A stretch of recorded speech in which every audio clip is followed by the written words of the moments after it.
नमस्कार, आप देख रहे हैं द इंडिया टॉप। मैं हूं आदेशपुरी। जाप अध्यक्ष पप्पू यादव 5 महीने बाद 32 साल पुराने मामले में बरी हो गए और जेल से निकलने के बाद दरभंगा पहुंचे और उन्होंने एक प्रेस कॉन्फ्रेंस किया जिसमें लखीमपुर खीरी से लेकर बिहार में नीति आयोग की रिपोर्ट तक जम के उन्होंने अपनी भड़ास निकाली। चलिए सुनते हैं पप्पू यादव ने क्या कहा। आज भी हमारा देश का जो न्याय व्यवस्था है वो सुरक्षित है। कहीं न कहीं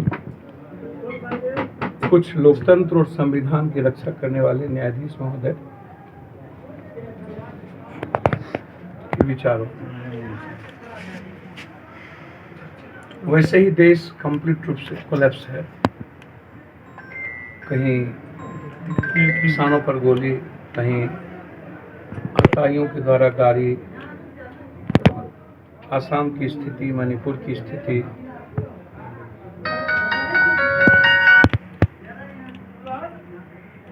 राजनीतिक रूप से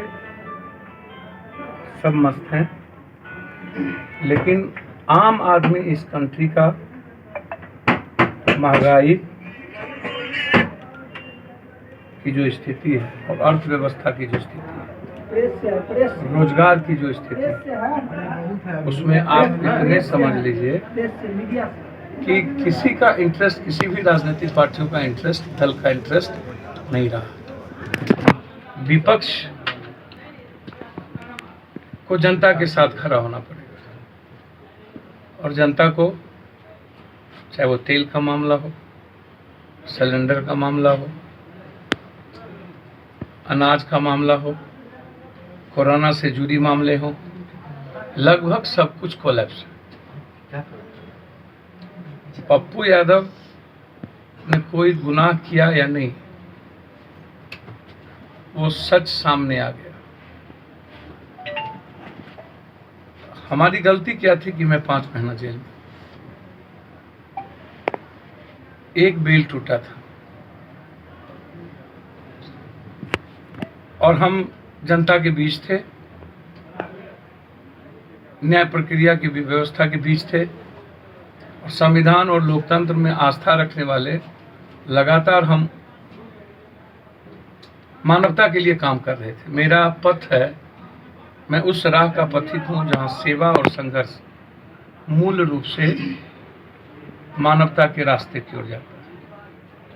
मैं आज भी अपने सेवा और संघर्ष पर खड़ा हूँ। कोरोना के 11 तारीख की व्यवस्था के बाद सरकार और इन पदाधिकारियों के खिलाफ कोई आवाज नहीं उठा पाए, इनकी गलतियों को उजागर नहीं कर पाए। बाढ़ में सब कुछ धरे के धरे रह गए। कंप्लीट व्यवस्था लूट में लगी हुई थी और कोई आवाज देने वाला नहीं था। कितने जगह सांप काटने से मर गए, भूख से मर गए, नाव नहीं पहुंचने से मर गए, नाव डूब गए, लेकिन सरकार मस्ती राजनीति कर रही थी। हम आज सिर्फ इतना कहेंगे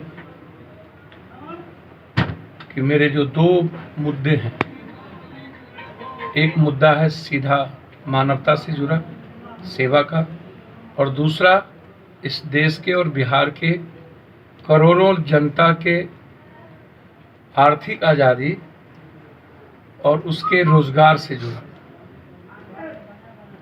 आज जो घटना घटी है किसानों की, ये दुनिया की जालियांवाला बाग को भी हमें लगता है कि हम खत्म कर चुके हैं।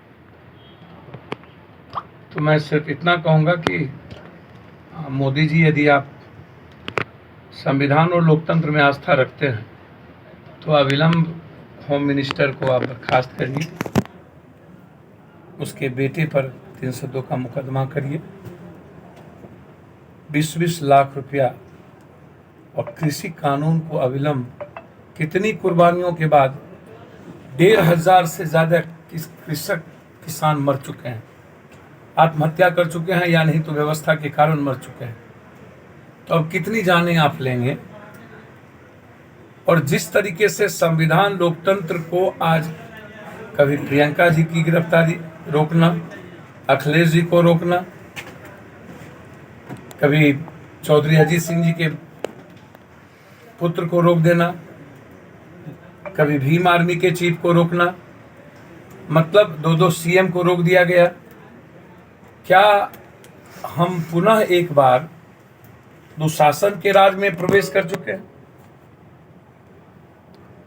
क्या हम हिटलर से भी बड़े क्रूरतम शासक के बीच में हैं? क्या आम लोगों की आवाज बनना गुनाह है? तो बस पप्पू यादव एक आम लोगों की आवाज थी। रेमडेसिविर पहुंचाना, हर घर को सिलेंडर पहुंचाना, हर माँ पिता और बेटे के भाई के लाश को शमशान ले जाना, हर गलत लोगों के खिलाफ आवाज सरकार तक पहुंचाना। हम सरकार की जिम्मेदारी का काम कर रहे थे कि उनकी अब आवाज बने हुए थे। तो सरकार ने मुझे क्यों गिरफ्तार किया? मैं तो सिर्फ इतना कहूंगा कि हम 5 महीने नर्क से झूले हैं, हमारी स्थिति अच्छी नहीं है, मानसिक टेंशन हुआ है, प्रताड़ित हमें किए गए हैं। हम सरकार पर अपने लॉयर से बात करेंगे कि क्या हमें डेफिनेशन सूट जो हमको 5 महीने जिस तरीके से जबरदस्ती सरकार ने हमें बंधक बना करके रखा, और एक बड़ी साजिश के तहत इसमें ऊपर से नीचे साजिश करता है, हम बहुत जल्द उसका उजागर करेंगे। हम सिर्फ इतना कहेंगे कि हमारा संघर्ष और सेवा जारी रहेगा। आज बाढ़ की स्थिति है, हम निकलेंगे। बाढ़ हालात सीतामढ़ी और जगहों के अच्छे नहीं हैं, गंडक उफान पे है। हम कोशिश करेंगे सिंचाई मंत्री की अंतरात्मा को झकझोरने की, उनकी आंखों को खोलने की, और जो हालात और परिस्थिति है उसमें सामने जाऊंगा। तो मैं अपने प्रदेश के कमेटी से बात करेंगे कि 2 विधानसभा में यदि चुनाव लड़ना होगा किन परिस्थिति में लेंगे, लेकिन जो हालात विपक्षों की आज कर दी गई है एक पार्टी के द्वारा, बिल्कुल औकात बताया जाता है, कंप्लीट रूप से समय आने पर हमेशा औकात बता दी जाती है। तो मैं उम्मीद करता हूं कि विपक्ष को एक बार कांग्रेस के नेतृत्व में मजबूत होने की आवश्यकता है। कांग्रेस को बिहार के हित में, जो कभी किसी न तो ऊंची जात न पिछड़ी जात न फलना, वो गरीब की बात करता है, युवाओं की बात करता है, रोजगार की बात करता है, किसानों की बात करता है, महिलाओं की सुरक्षा की बात करता है, महिला सम्मान की बात करता है, महिला रोजगार की बात करता है, वो यूथ रोजगार की बात करता है, फैक्ट्री की बात करता है। तो आज जरूरत है ऐसी पार्टी की जो सबकी बात करे और सबको ले चलने में विश्वास रखे, जो नफरत ना फैलाए, जो जातीय आधार पर, सामाजिक और धार्मिक आधार पर ना बांटे। हम चाहेंगे कांग्रेस को कि अब कितना आप बैसाखी के सहारे चलिएगा और कितने दिनों तक आप बेइज्जत होते रहिएगा, ये तो वो तय करे। कांग्रेस कोई निर्णय लेगी और हमारी पार्टी से कहीं सहयोग मांगेगी तो हम भी कांग्रेस से सहयोग मांगेंगे और हम भी कांग्रेस को। कन्हैया भी कांग्रेस में गया है, तो इसका नहीं, अच्छी बात है, अच्छी नहीं था ये, मैं शुरू दिन से कह रहा हूँ। तो उन्होंने बाइज्जत बड़ी किया, बुरे परिस्थिति के साथ गए और हम लौटे हैं। मैं आपको बता नहीं सकता हूँ कि 5 महीना पल पल इस एक नर्क सी जिंदगी बीती है। तेवर क्या होगा बिहार सरकार के खिलाफ? नहीं, बिल्कुल कोई तेवर नहीं होगा। जो मेरा सेवा है और संघर्ष है वो जारी रहेगा। हर व्यक्ति तक ये जो जाति धर्म मजहब के खेल में, हिंदू मुसलमानों के खेल में देश और राज बटा हुआ है, नंगा नाच कर रहे हैं लोग, और लगातार दिख रहा है कि सत्ता पक्ष और विपक्ष का तालमेल है, बीजेपी से गठबंधन है कंप्लीट रूप से।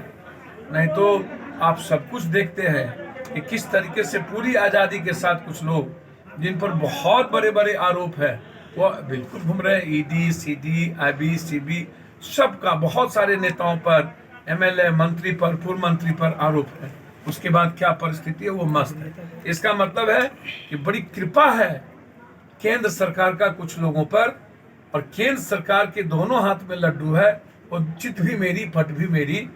राजनीतिक गंदगी खेल इस देश में हो रही है। किसानों के सवाल पर कोई चर्चा नहीं होगी, इस देश के जातीय जनगणना पर चर्चा नहीं होगी, इस देश के रोजगार पे चर्चा नहीं होगी, महंगाई पे चर्चा नहीं होगी, अन्य जो हालात है उस पर चर्चा नहीं होगी। बस पॉलिटिकल एक्ट किया जाएगा, उसमें किस जाति को निशाना, किस वर्ग को, किस धर्म और मजहब को निशाना बनाया जाएगा, बस यही मुद्दा है। सत्ता और राजनीति के अलावे इस देश में दूसरी कोई गंदगी नहीं। आपको जो फंसा और देश को बचा। सर, गुजरात में जो हजारों करोड़ का ड्रग्स मिला है, उस पर आप क्या कहेंगे? सर, मैं डेली ट्वीट करता हूँ कि उस पर कोई इंक्वायरी नहीं होती है। कल भी मैंने शाहरुख खान के बेटे को लेकर ट्वीट किया है कि उसके लिए आप 10 साल 100 साल जेल कर दीजिए। और जितने ड्रग्स माफिया हैं, पहले ही मैंने कहा कि 2 व्यक्ति जिनको अत्यधिक पैसे मिले हैं उनके बारे में उनसे पूछिए। 2 व्यक्ति देश चला रहा है, अभी मैं उस पर कुछ नहीं। तो जैसा कि आपने सुना कि पप्पू यादव का साफ कहना था कि बिहार में जो स्वास्थ्य व्यवस्था है उसकी असलियत सामने आई है। इसके अलावा उन्होंने जालियांवाला बाग से तुलना किया लखीमपुर खीरी का घटना को। इसके अलावा आपको हम बताते चलें कि पप्पू यादव जो हैं वो कांग्रेस के प्रति उनका काफ़ी जो है झुकाव दिखा और कांग्रेस की काफ़ी तारीफ़ करते नजर आए। तो फिलहाल इस वीडियो में इतना ही। वीडियो पसंद आए लाइक शेयर करें, हमारे चैनल द इंडिया टॉप को सब्सक्राइब जरूर कर लें। धन्यवाद।